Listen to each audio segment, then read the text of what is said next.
Bonjour, content d'être avec vous cette matinée pour louer le Seigneur après ces cantiques qui finalement nous disent que nous aimons Jésus et nous voulons lui faire savoir. Nous l'aimons parce qu'il nous a aimés le premier, hein? C'est bien ça. On n'était pas tous aimables, hein? Vous étiez aimables, c'est sûr. Moi, j'étais pas aimable. Et pourtant, le Seigneur m'a aimé en premier, hein? Alors on veut lui dire dans nos cultes que nous l'aimons et nous ne sommes pas venus à l'église. Ce matin, nous ne sommes pas venus au culte, mais nous sommes venus dans ce lieu. L'église se rassemble ici pour offrir son culte au Seigneur. Et le culte, il sera ce que nous allons en faire, hein. Il n'y a que le Seigneur qui pourra dire « J'ai eu un bon culte ce matin à Albertville ». Parce que le culte, il est fait pour lui. Il n'est pas fait pour nous. Vrai ou pas, hein? Gloire à Dieu. On va faire ensemble deux lectures, si vous le voulez bien. Dans le psaume 63, psaume de David, et on ira aussi dans l'évangile de Jean au chapitre 7. Psaume 63, psaume de David lorsqu'il était dans le désert. Quelqu'un est déjà allé dans un désert? Marcher dans le désert, oui? Oui?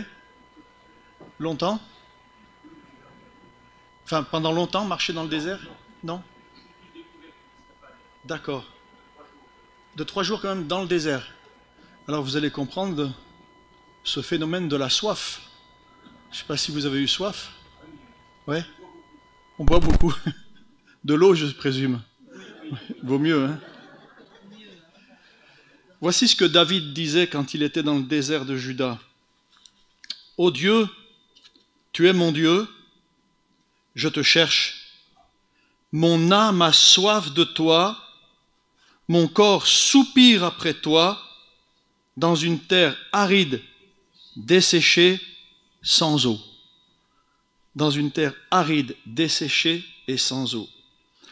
En écho à cette lecture, nous allons aller dans l'évangile de Jean, lors de la fête des cabanes, ou fête des tabernacles, en souvenir de ce temps passé au désert avec Moïse, où pendant 1 semaine, les Israélites montaient sur le toit des maisons, ils avaient des toits plats bien sûr, hein, construisaient des cabanes et passaient pendant 1 semaine leur temps à manger, boire, dormir, faire la fête sur le toit de la maison, avec tout ce que ça peut engendrer.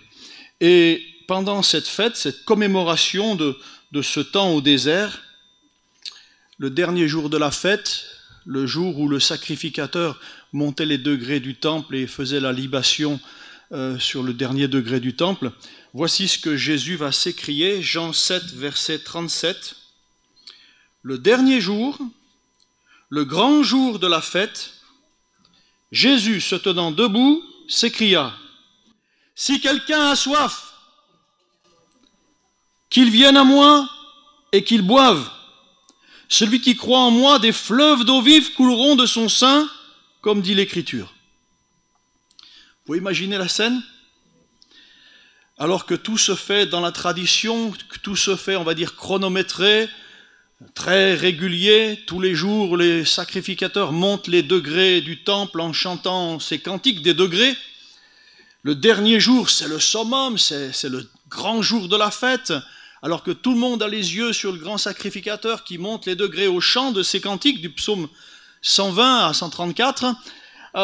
Jésus s'écrie, lui, d'un côté, il attire les regards de la foule. « Si quelqu'un a soif !» Il y en a qui devaient dire « Mais pour qui se prend celui-là? Mais qu'est-ce qui vient? Scandale! Il vient casser la fête, il vient... Mais qui c'est encore ce rabbin qui vient nous dire déjà, hein? » Jésus dit « Si quelqu'un a soif !»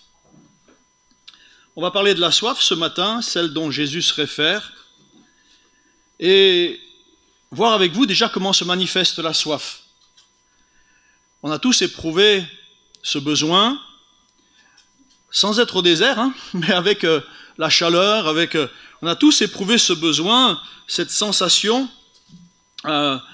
lorsque ce besoin devient excessif, il est médicalement appelé, alors je vais vous donner un mot nouveau dans votre dictionnaire, moi il est nouveau depuis une semaine, polydipsie.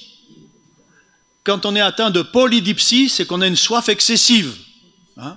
Voilà. Hein? Maintenant, la soif, chez tout le monde, ça commence par une envie, un désir. J'ai soif. Ah, j'ai soif. Je boirais bien un sirop de fraise. Hein? Une menthe à l'eau. Hein? On ne parle pas d'alcool, là. Une bière. Pour les messieurs, quoique les dames. Hein? Un plaisir à satisfaire. C'est comme ça que commence la soif. Une envie, un plaisir à satisfaire. Et très vite, très vite, cette envie va s'imposer. Et le cerveau va former une image en nous et nous allons tout de suite nous représenter ce avec quoi nous allons étancher cette soif. On se dit que dans le frigidaire, il y a une bouteille de ça, alors on va aller vers le frigidaire pour satisfaire notre soif, pour trouver ce plaisir, cet équilibre par ce que nous avons dans le frigidaire. Seulement, cette soif, cette envie, ce désir, quand il n'est pas satisfait, alors, petite parenthèse, on peut parler de la soif au sens propre comme au sens figuré, d'accord? Ok? Ce désir, cette soif, quand elle n'est pas satisfaite, va rapidement devenir une urgence. Et la douceur souhaitée va devenir un manque, plus le temps va passer. Supposons que vous n'ayez pas la possibilité d'étancher votre soif, d'aller au frigidaire, parce que vous êtes dans le désert, que vous ne pouvez pas satisfaire ce besoin impératif. Les choses vont évoluer, ce ressenti va devenir un malaise. La douceur souhaitée va devenir une douleur, un assèchement, une gêne en vous. Concernant la soif de l'eau, par exemple, votre bouche va devenir pâteuse. Hein? Tiens, ça serait bien avec un verre d'eau. Hein? Votre bouche va devenir pâteuse. Vous allez avoir... Merci. Vous allez avoir un souci de salivation. Hein? Un souci de salivation. Et de plus en plus, ce besoin qui était la demande de quelque chose de légitime, de quelque chose de normal, j'oserais dire, d'agréable, d'un plaisir, ça va se transformer en une douleur, une souffrance, une frustration. Vous me suivez? Et très vite, vous allez connaître un inconfort, un déséquilibre, donc un inconfort, un malaise. Et les choses peuvent évoluer encore dans le mauvais sens, hein, j'ai pas fini. Parce que quand une soif, au sens propre ou au sens figuré, n'est pas étanchée dans les temps, en heure, de manière convenable, au stade suivant, cette soif va devenir une vraie douleur. La douceur du commencement devient une douleur. Et même va créer un désordre. Un désordre là-dedans. Un désordre dans le corps. Et dans tous les domaines de notre vie, quand une soif n'est pas satisfaite, ça devient un désordre, une douleur. Ça devient, on va en faire une fixation. Les idées ne vont plus être contrôlées, maîtrisées. Elles vont partir, comme on dit, à U et à dia, dans tous les sens. Les actions même ne vont plus être maîtrisées, contrôlées. Les paroles ne vont plus être contrôlées. On va avoir des images qui vont se faire, on appelle ça des mirages dans le désert. Hein? On imagine voir un oasis. Mais dans notre tête, quand on est avec nos frigidaires et compagnie, on se fait des images sur tout et sur tous. Parce que quelque chose n'est pas satisfait. Et là, il y a ces phénomènes optiques. On devient, j'allais dire, cinéaste. Il y a des illusions trompeuses. Hein. Pour certains, même dans le domaine de la soif au niveau physique, au sens propre, quand il n'y a pas étanchement de cette soif, les personnes peuvent faire des malaises aussi. Comme on dit, de tomber dans les pommes, hein, perdre connaissance. En fait, le besoin devient maître de l'individu, maître de la personne. Et maintenant, la personne en est vraiment asservie. Elle imagine tout et n'importe quoi. Quoi qu'on lui dise, quoi qu'il se passe, elle transforme les choses selon sa convenance et son ressenti. C'est une fièvre qui gagne la personne, parce qu'au départ, il y a une soif qui n'est pas satisfaite. Et la personne va essayer de trouver à boire, de trouver à satisfaire sa soif, et n'importe quoi pour la satisfaire. N'importe quoi, n'importe qui. Vous me suivez toujours? N'importe quoi, n'importe qui. Même quelque chose ou quelqu'un de dangereux, auquel la personne ne pensait jamais toucher. Jamais je boirai ceci, jamais je toucherai à ça. Oh, jamais. On dit fontaine. Jamais il faut dire fontaine, je ne boirai pas de ton eau. Hein? Prenez par exemple le cas de la personne qui se drogue. Parce que ce manque, cette soif de ce produit, et là devient cette frustration, cette manque d'équilibre, cette perte de repères. Cette personne va être capable du pire, de braquer une mamie et de la tuer pour 5 €. On voit ça, hein? Hélas. Et tout cela parce qu'au départ, la personne a éprouvé une envie, un désir, une soif que ce monde ou que les gens n'ont pas pu satisfaire. Vous avez compris ce que Jésus nous dit quand il dit « Si quelqu'un a soif, qu'il vienne à moi et qu'il boive. » Qu'il vienne à moi. Parce qu'on a parlé de la soif au sens propre et au sens figuré. David, l'auteur du psaume, dira « Mon âme a soif du Dieu vivant. » Du Dieu vivant. David était un croyant. David était un homme selon le cœur de Dieu. David était un musicien, un chanteur, un chantre, un compositeur, un berger, musicien. Il était poète même. Les psaumes de David, c'est magnifique. David était aussi un militaire. Il est devenu un chef de guerre. Quelqu'un d'important. Il a même voulu une maison pour le Seigneur. Parce qu'il s'est dit, moi j'habite dans un palais et mon Dieu il habite dans une cabane là. Ça va pas. Donc il a mis tout en place pour préparer un temple, le fameux temple, le temple de Salomon, hein, pour son Dieu.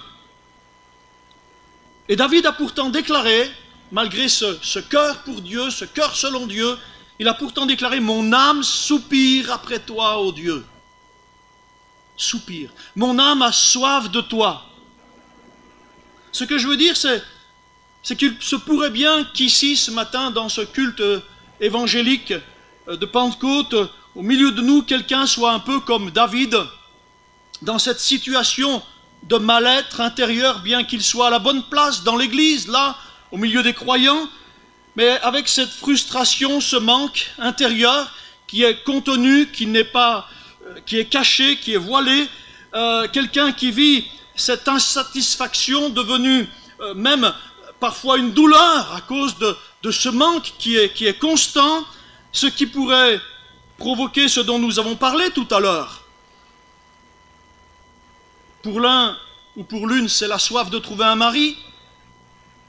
Pour l'autre, c'est la soif d'avoir enfin de la reconnaissance pour ce que j'ai fait quand même. Pour l'autre, c'est la soif, la paix. Hein? Enfin, maintenant à mon âge, qu'on ne me casse plus les pieds. Enfin, vous ne le dites pas comme ça, hein? Mais la paix. Pour d'autres, la soif d'être aimé. Ou d'autres soifs encore que vous pouvez imaginer.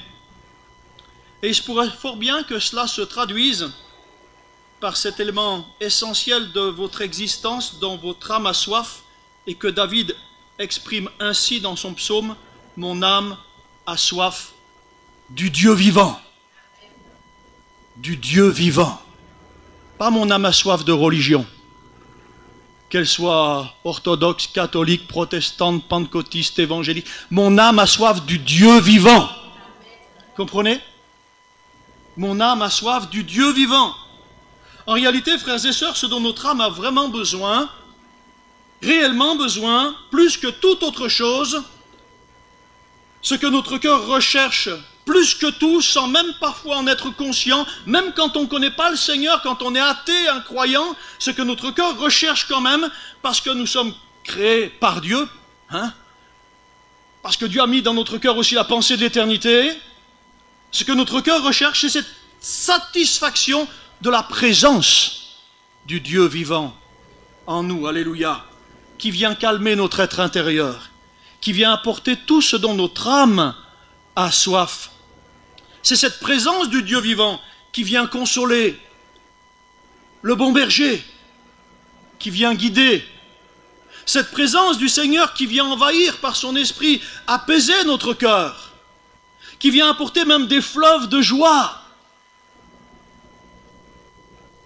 combler, apportant de la stabilité, de l'équilibre, de la joie, l'assurance de la vie éternelle, de l'assurance même ici-bas, la paix intérieure, apportant la vie elle-même finalement, la vie véritable dans notre propre existence. Et Jésus fait allusion en parlant de fleuves d'eau vive. Celui qui croit en moi, des fleuves d'eau vive jailliront de son sein.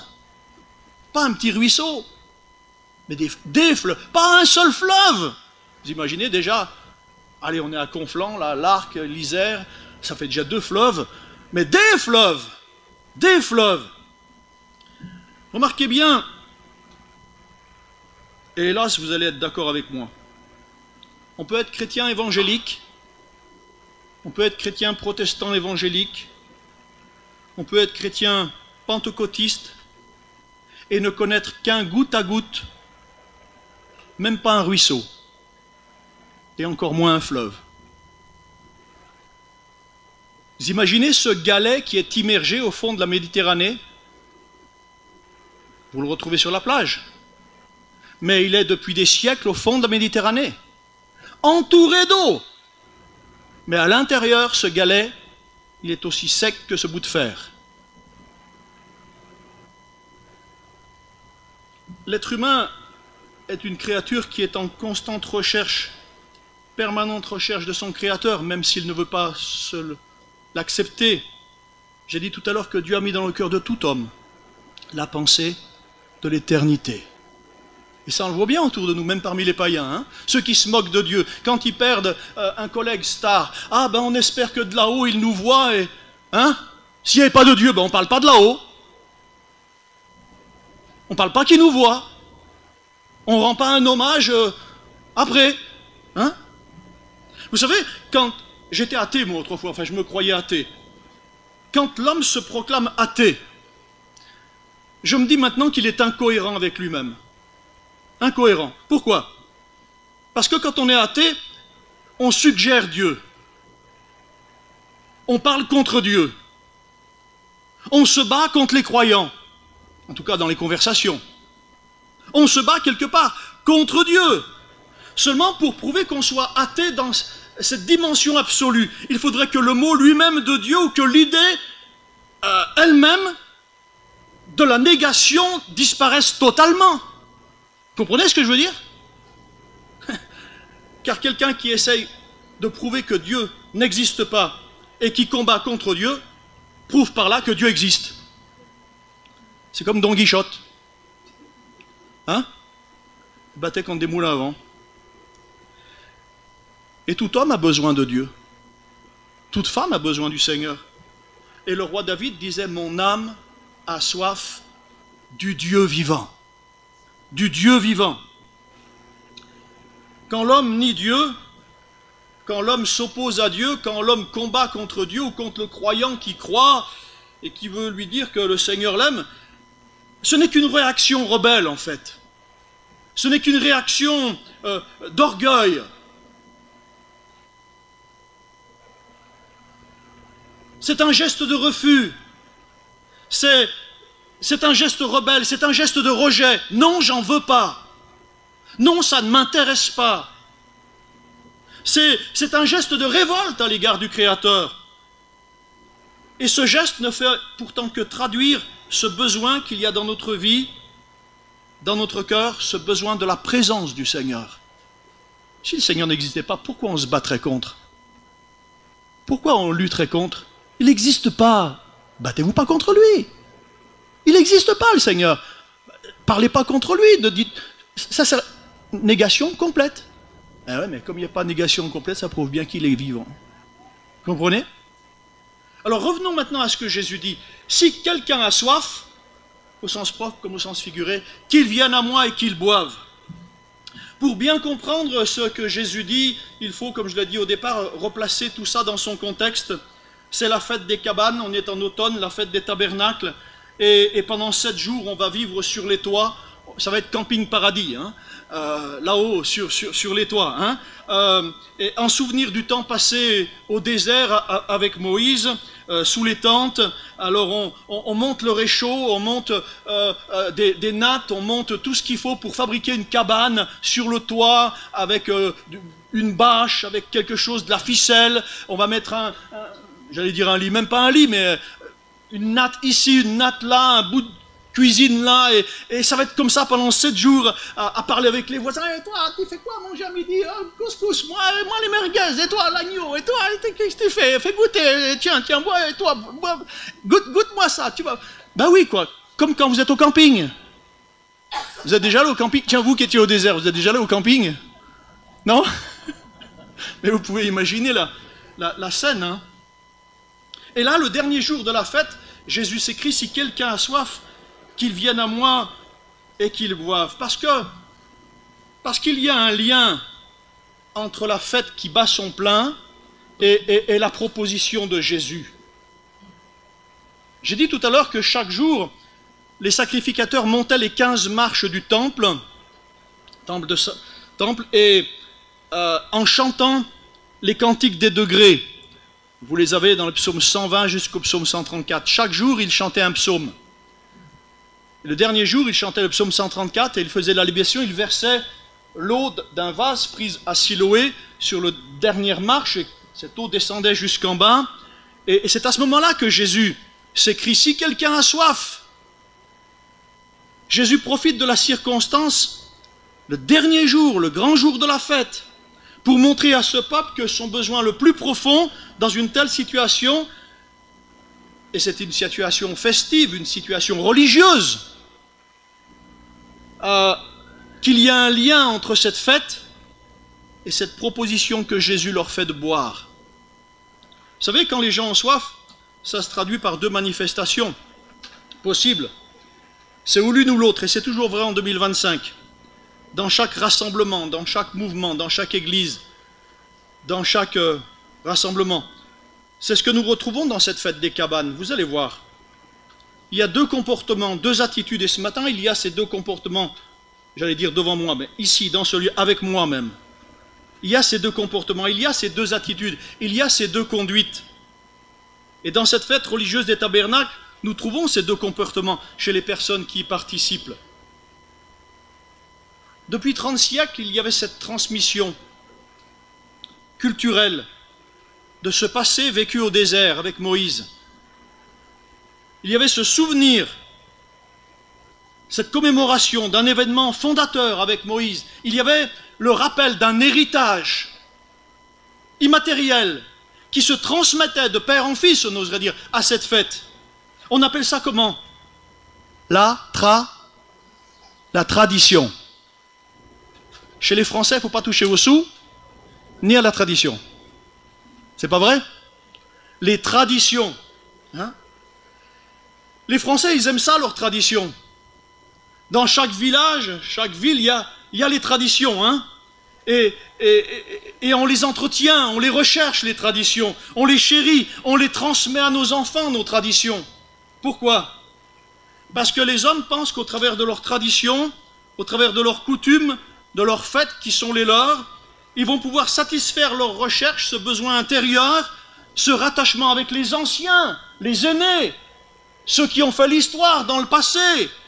Et puis, ce rattachement, cette union avec les plus jeunes, ceux qui se lèvent, ceux qui seront là après nous, ceux que l'on a enfantés, ceux à qui il faut laisser des traces. Ce n'est pas autre chose que cette recherche, finalement, de la présence du Seigneur, qu'on appelle la vie éternelle. Vous comprenez cela? La vie éternelle. Et Jésus dit à ces gens, si quelqu'un a soif, dans toute sa tradition, sa coutume, sa religion, qu'il vienne à moi et qu'il boive. Parce que Jésus sait très bien le pourquoi et les raisons de tous les rites des hommes, sous quelque cieux que ce soit. Hein. Jésus sait très bien et le connaît bien le pourquoi des traditions, des choses répétées ici-bas. Jésus connaît bien la raison tous les ans, dans toutes les générations de ces fêtes, de ce besoin de fête, de faire la fête. Jésus sait très bien que les hommes n'y trouvent pas pour autant le bonheur qu'ils souhaitent, ni la pleine satisfaction dans leur tradition, même si c'est des moments, c'est peut-être pas 7 jours, mais si c'est un moment particulier où on s'est démené pendant toute l'année pour préparer quelque chose, des costumes, ceci, cela, pour la tradition, pour cette fête-là. Mais Jésus sait très bien que leur cœur n'est pas désaltéré pour autant. Dans le livre des Proverbes, chapitre 14, verset 13, il est dit ceci: au milieu même du rire, le cœur peut être affligé et la joie peut finir dans la détresse, par la détresse. La version Martine dit la joie peut finir par l'ennui. Combien de gens ne se sont pas ennuyés dans leur tradition, en préparant même? La joie peut finir, la version Darby dira, et la fin de la joie c'est le chagrin. Et la fin de la joie c'est le chagrin.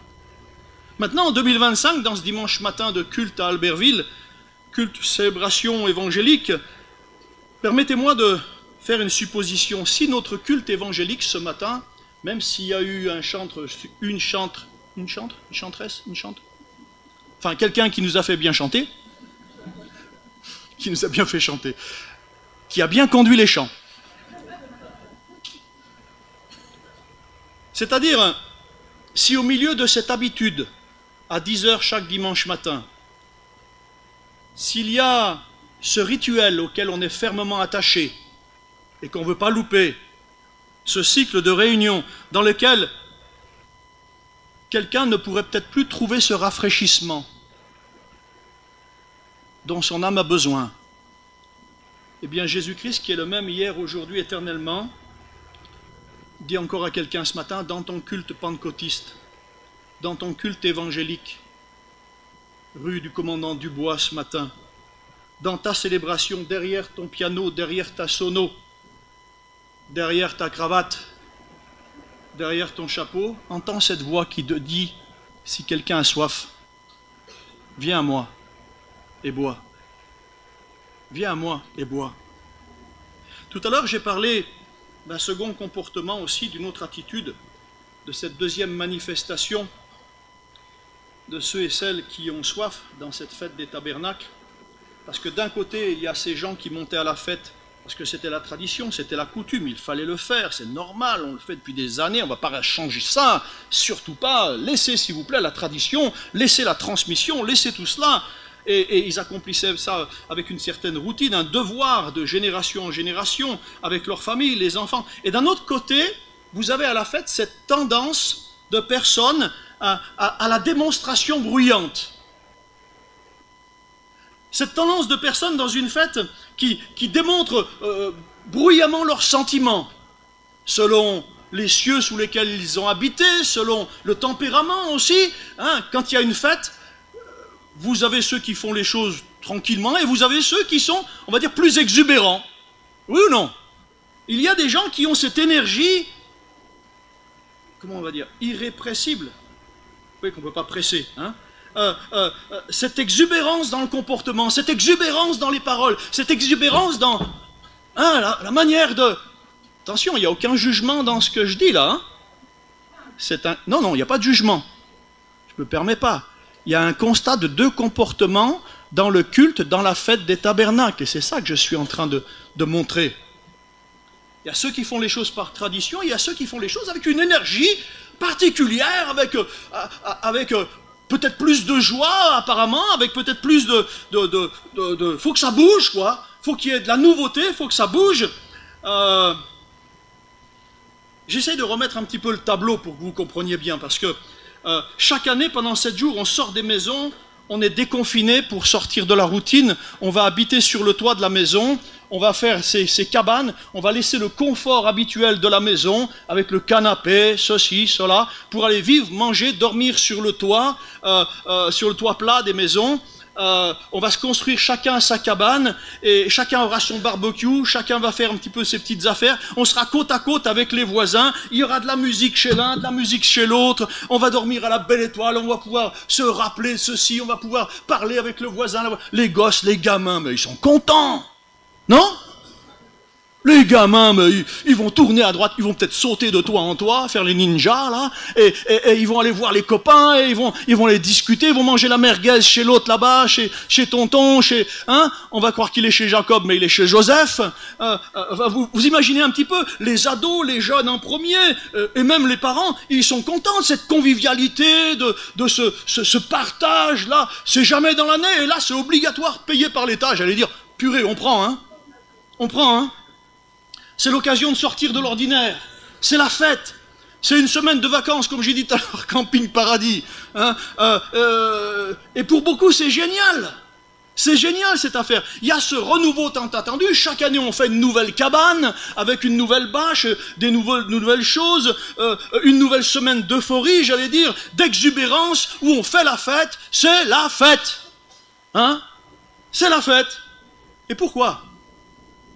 Si ce n'est encore pour traduire ce besoin plus profond, dont l'âme a soif de joie, de convivialité, d'amour vrai, d'unité, de partage, sans arrière-pensée, de donner, sans obligatoirement recevoir en échange, mais pour le plaisir de donner. Tenez, goûtez un peu de mon plat, vous allez voir.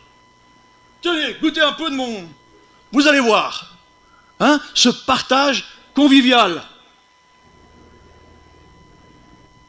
Si je vous disais que même dans nos assemblées évangéliques, nous vivons ce genre de choses, pas ça, hein. Mais parfois, avec cette exubérance, on veut de nouvelles formules, on veut de nouvelles réunions, de nouvelles façons de tenir nos cultes, de nouvelles façons de faire nos réunions, nouvelles lumières, avec un nouvel éclairage, avec une nouvelle... C'est rien, là, vous allez me lapider, là. Nouvelle extrade, nouvelle ceci, nouvelle cela, nouveau plein de trucs, nouveaux programmes, nouvelles techniques, pour dynamiser, semble-t-il, et faire valoir. Vous savez, un jour, Jésus a dit ceci, et on s'est trompé sur ce que le sens. Jésus a dit, dans les derniers temps, les gens vous diront, certains vous diront, le Christ est ici ou là. Mais ne les croyez pas. On a donné une dimension géographique à ce verset. Le Christ est ici, le Christ est là-bas. Mais ce que Jésus était en train de dire, c'est que dans les temps de la fin, toutes sortes de gens pourront avoir des conceptions nouvelles, des idées nouvelles, des méthodes nouvelles, des formules nouvelles, disant au peuple de Dieu, disant aux croyants, voilà notre façon à te faire, et nous, c'est la bonne, votre façon, vous, elle est ringarde. Votre façon à vous, les ailes de la foi, excusez, mais faut passer à autre chose. Notre façon de faire à nous, eh ben écoutez, c'est plus dynamique. Si vous ne comprenez pas, c'est que vous êtes ringard. Vous voyez, pas à Albertville, hein. Mais ailleurs, il y a cette façon de fonctionner. Nous avons le réveil avec nos nouvelles techniques, nos nouvelles façons de faire, mais vous avez rien du tout. Nous avançons, nous avons la vraie bénédiction. Eh bien, Jésus dit aussi à ceux-là, aux exubérants, à ceux qui aiment montrer toutes sortes de choses, et que Dieu les bénisse. Jésus leur dit aussi à eux, si quelqu'un a soif, qu'il vienne à moi et qu'il boive. Vous voyez? Et frères et sœurs, ce que je veux traduire dans ces deux comportements de personnes auxquelles Jésus s'adresse, c'est qu'on peut tous se tromper, mais qu'on ne trompera jamais le Seigneur. Et le Seigneur ne s'y trompe jamais. Le Seigneur sait bien que celles et ceux qui sont enfermés dans leur tradition ne boivent pas plus ni moins que ceux qui exubèrent dans leur nouvelle façon de fonctionner, de chanter et de faire leur culte. et que les uns et les autres ne boivent pas plus que les autres. Il n'y a rien de nouveau sous le soleil, dit l'Écriture. Ce qui a été, c'est ce qui sera. Et ce qui se fait, c'est ce qui se fera. Et vous savez pourquoi? Parce que l'eau véritable, la source véritable, la source vive, ce n'est pas une façon de faire, c'est Jésus. C'est la présence de Jésus. Et vous l'avez chanté tout à l'heure, j'aime ta présence. C'est Jésus.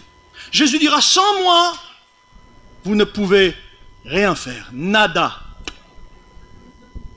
Rien. Rien. Eh oui. La soif de notre cœur ne sera jamais satisfaite que par la présence même du Seigneur, par le Saint-Esprit en nous. Alléluia. Dans notre quotidien, dans nos cultes et dans notre vie de chaque jour. Et ce n'est pas un homme, une femme qui peut satisfaire pleinement votre cœur. C'est Christ, par le Saint-Esprit, en vous. Alléluia. Ce n'est pas une nouvelle personne à rencontrer, c'est Christ que vous devez vraiment rencontrer. Même si vous avez des années d'église, même si, j'allais dire, vous êtes religieux jusqu'à, je ne sais pas moi, c'est Christ qu'il vous faut rencontrer vraiment, découvrir vraiment. Le ministère que vous devez rechercher, c'est celui qui émane de Christ, de la personne de Jésus. Il y a des gens qui courent d'église en église. Ça montre qu'ils ont soif, mais ils ne sont jamais étanchés. Ils ont toujours soif. Arrêtez de courir, vous dépenserez moins de sous, moins d'essence. Ça sera bon pour la planète. Le système que vous devez adopter, c'est la parole de Christ. Nous avons tout pleinement dans sa parole. Oui, seulement quelqu'un pourrait dire ce matin, ça fait combien de temps que je n'ai pas lu ma Bible? Est-ce que je la lis d'abord? Ça fait combien de temps que je ne l'ai pas ouverte? Ou quand je la lis, est-ce que je l'ouvre comme ça? Tiens, ah non, ça ne me plaît pas, ça. Ça ne me plaît pas. C'est Judas qui est allé se pendre. Ça ne me plaît pas. Tiens, ça, ah ben, suis-moi et fais de même. Oh ben non! Vous voyez, il ne faut pas lire la Bible comme ça, hein, parce que vous allez trouver n'importe quoi, hein. Comprenez? Il existe de nos jours une telle exubérance dans les milieux même évangéliques, dans les églises, avec des églises champignons qui poussent de partout, avec des ministères autoproclamés, des gens qui pensent apporter un réveil et des choses extraordinaires à ceux qui ont soif. Que même dans les lieux de culte, j'allais dire ordinaires, parfois il n'y a même plus de place pour la parole de Dieu. Il n'y a plus de place pour Christ. Les chants sont centrés sur nous. Mais Christ, Christ, Christ, Christ, c'est lui qu'il faut chanter. Là, ce matin, c'était bon. C'est Christ qu'il faut prêcher. C'est Christ qu'il faut annoncer. Il faut que la prédication soit, comme on dit, christocentrique, qu'on soit centré sur lui. Sinon, si on est centré sur nous, on va tous finir en psy, hein. Comprenez? Parfois, il n'y a plus de place même pour l'annonce de la parole de Christ, l'annonce de l'évangile dans les églises. On fait toutes sortes de choses dans les lieux de culte. Toutes sortes de choses. Mais on oublie d'annoncer l'évangile. Aller par tout le monde, prêcher la bonne nouvelle à toute la création. On oublie l'imposition des mains, on oublie l'onction d'huile. Ce sont des doctrines, des choses que le Seigneur nous a données. Vous irez, vous prêcherez, vous imposerez les mains aux malades et les malades seront guéris. Alléluia! Si quelqu'un est malade dans l'église, qu'il appelle les anciens, parce qu'il est à Perpète-les-Oies, là-haut dans la montagne, là, il peut pas, il est malade, qu'il appelle les anciens, aujourd'hui il y a le téléphone. Et deux frères monteront avec le pasteur, là, ils lui oindront d'huile, la prière de la foi relèvera le malade. Alléluia! Et le Seigneur sera glorifié. On oublie ces choses-là, pour tout un tas d'autres choses exubérantes. Et on s'étonne d'avoir soif, d'avoir encore soif. Pour conclure, je vais m'arrêter, hein. J'ai entendu un amen. Hein? Si quelqu'un a soif, qu'il vienne à moi et qu'il boive, dit Jésus. Qu'il vienne à moi, mais où il est, Jésus? Où faut-il aller pour le trouver? Jésus n'est pas localisé dans le temps ni dans l'espace aujourd'hui. Vous comprenez bien que ce langage est abstrait et nous n'avons pas besoin de courir partout. Même la personne avec un handicap n'a pas besoin de se faire emmener à Perpète-les-Oies ou de zapper de site en site pour faire une indigestion d'honnête qui va la rendre pas nette. Rappelons-nous et sachons quand même quels sont les éléments essentiels par lesquels nous sommes en relation avec le Seigneur. Et là, c'est à la portée de tous, de chacun. Quand Jésus dit « Venez à moi », lui, il est la parole faite chair. Mais ce bouquin, c'est la parole faite papier. Pour venir à Jésus, j'y viens en ouvrant ma Bible, en ouvrant l'Évangile, en voyant un petit peu ce que le Seigneur a fait. Si ma parole demeure en vous, si vous demeurez en moi et que ma parole demeure en vous, dit Jésus, demandez ce que vous voudrez. Ce que vous voudrez. Et cela, vous le verrez s'accomplir, dit Jésus. Le second moyen de venir au Seigneur, c'est la prière. La prière. Quand tu pries, entre dans ta chambre, ferme ta porte, et là, dans le lieu secret, ton Père entend et voit. Dans le lieu secret. Tu n'as pas besoin de faire des longues phrases, mais peut-être vider ton cœur et parler au Seigneur. Moi, quand je suis en voiture tout seul, c'est régulièrement que je parle, les yeux ouverts, hein, que je parle au Seigneur. Bah oui, besoin. Mais voilà, ce matin, j'ai dit, Seigneur, bénis ce culte, je ne sais pas qui y aura, mais bénis-les, et puis bénis Albertville, bénis les pasteurs, bénis les anciens, bénis ceux que je n'ai pas vus depuis la dernière fois, parce que j'en vois que je n'ai pas vu la dernière fois que je suis venu, que je ne vois pas encore, peut-être qu'ils sont en grandes vacances, que le Seigneur les bénisse, hein, enfin bref, la prière. Si je ne prie pas, vous comprenez que si je ne prie pas, si je ne communique pas, si je ne prie pas le Seigneur, je mets de la distance entre Jésus et moi. Si je ne parle pas à ma femme, vous avez pigé? Si je ne parle pas jamais à ma femme, mais que de temps en temps je lui dis je t'aime, ouais, je t'aime. Moi bien que tu me parles un peu plus quand même. Hein? Croyez pas? Oui, mais je t'aime. Ouais. L'amour se prouve. Communiquer, ça veut dire qu'on aime. Si on ne communique pas, ça veut dire qu'on est indifférent ou qu'on n'aime plus.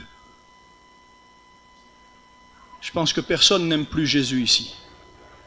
Et comme on l'a chanté tout à l'heure, qu'on l'aime tous, on ne sait pas trop comment lui dire parfois, on sait qu'il sonde nos cœurs, qu'il sonde tout, mais ce culte, on veut le lui apporter ce matin.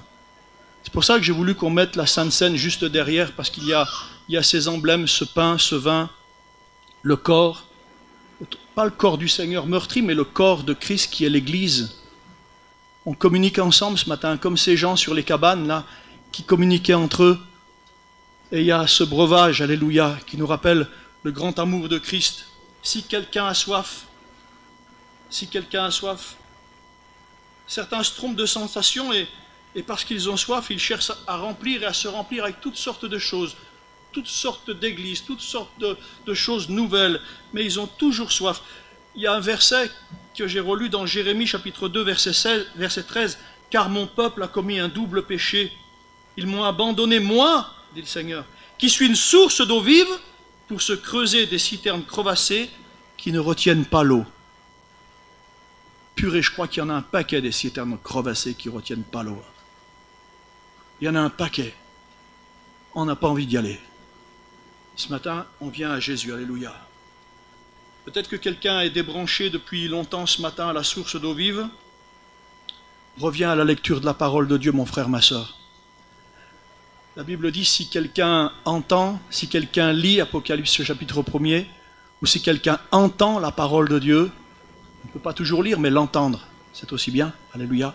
Mais il est heureux, alléluia. Il est heureux. Heureux celui qui entend, heureux celui qui lit la parole du Seigneur.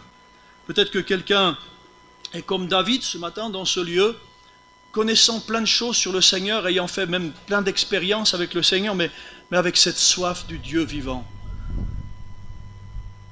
Ça fait plus de 40 ans que je marche avec le Seigneur, mais j'ai encore soif du Seigneur. J'ai soif de lui, alléluia. J'ai soif de ta présence, divin chef de ma foi. Dans ma faiblesse immense, que ferais-je sans toi? Chaque jour, à chaque heure. Oh, j'ai besoin de toi. Viens, Jésus, et demeure auprès de moi. Amen. Mais approchons-nous du Seigneur, disons-lui que nous l'aimons ce matin et que sans lui, nous savons que nous ne pouvons rien faire. Alléluia. Il est le maître de tout notre être, glorieux, alléluia, admirable, conseiller, Père éternel, Prince de paix. Amen.